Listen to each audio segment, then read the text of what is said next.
As I've watched and listened to Donald Trump's campaign pitch over the past few months, I am regularly reminded of the Republican presidential primary campaigns that Pat Buchanan ran in the 1990s.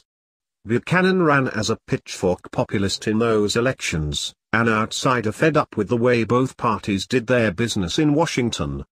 He also championed slowing immigration into the United States and voiced skepticism about international trade deals. Sound familiar?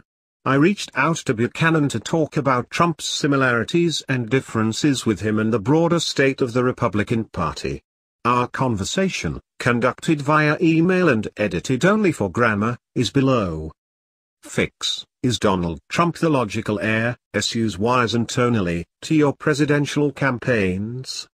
Why or why not? Buchanan: Trump is sui generis, unlike any candidate of recent times. And his success is attributable not only to his stance on issues, but to his persona, his defiance of political correctness, his relish of political combat with all comers, his damn the torpedoes charging in frontally where others refuse to tread, as in that full retaliatory response to Hillary Clinton's stab at him for having a penchant for sexism. Trump shut her down. These clashes have elated a party base that is sick unto death of politicians who never fight. On building a fence to secure border with Mexico, an end to trade deals like NAFTA, GATT, and, most favored nations status, for China, and staying out of unwise and unnecessary wars. These are the issues I ran on in 1992 and 1996 in the Republican primaries and as Reform Party candidate in 2000.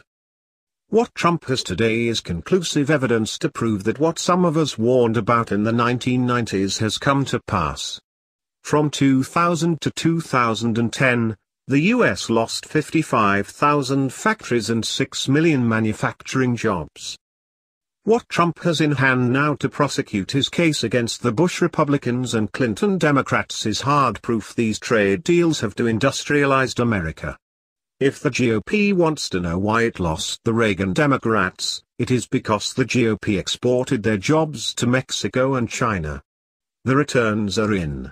And testifying to that truth is not only Trump's attacks on those trade deals but the lack of a vigorous defense of them by Clinton Democrats or the GOP establishment. Who today celebrates NAFTA, as John McCain went to Canada to do in 2008. Fix: what's different about today's political environment from the ones you ran for president in? Are people angrier now? Buchanan: when I campaigned in North Carolina in 1992, I recall a fellow coming up to me at the airport, saying, "What are you doing in North Carolina, Pat?" This is the state of satisfaction.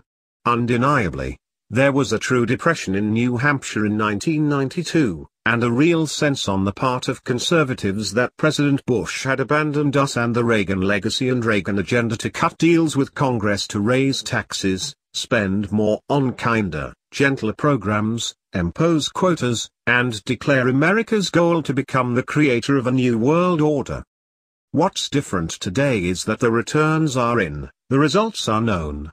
Everyone sees clearly now the deindustrialization of America, the cost in blood and treasure from decade-long wars in Afghanistan and Iraq, and the pervasive presence of illegal immigrants. What I saw at the San Diego border 25 years ago, everyone sees now on cable TV. And not just a few communities but almost every community is experiencing the social impact. The anger and alienation that were building then have reached critical mass now, when you see Bernie Sanders running neck and neck with Hillary Clinton in Iowa and New Hampshire and Trump and Ted Cruz with a majority of Republican voters. Not to put too fine a point on it, the revolution is at hand.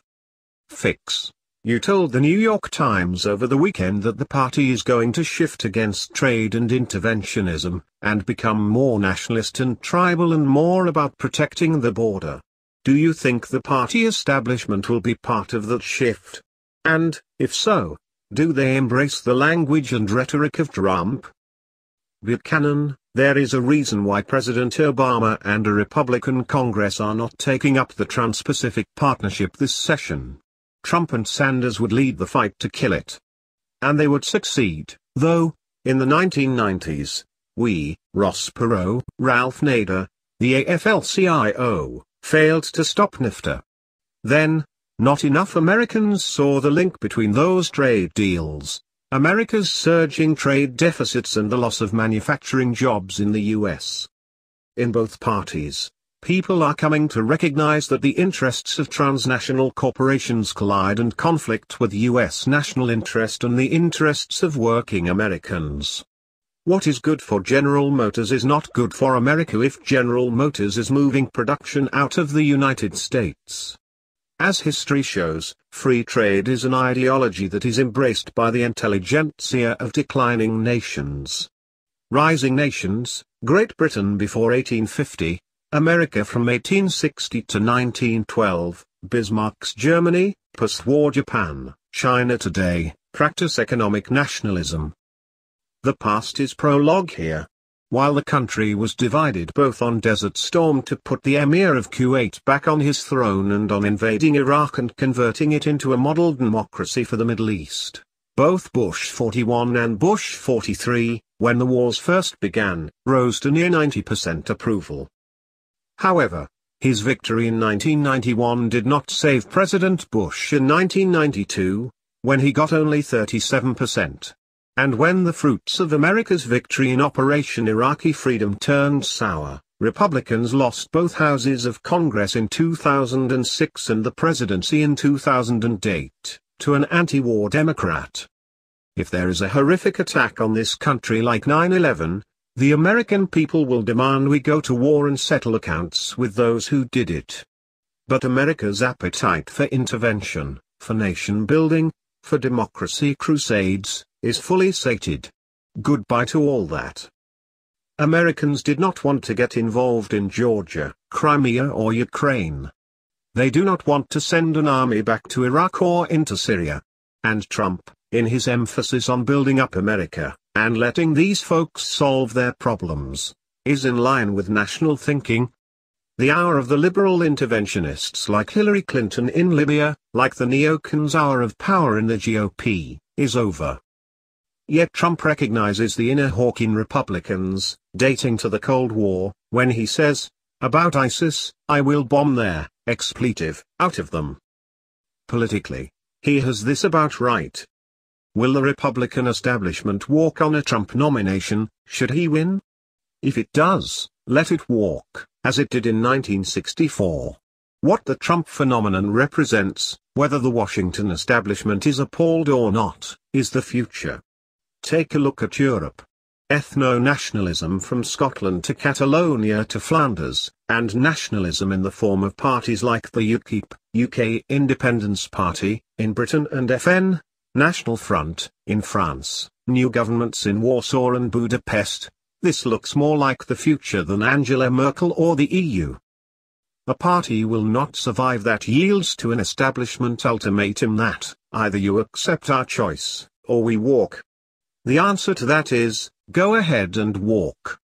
Fix. You are Kelly Ayotte, a Republican senator running for re-election in the swing state of New Hampshire in November.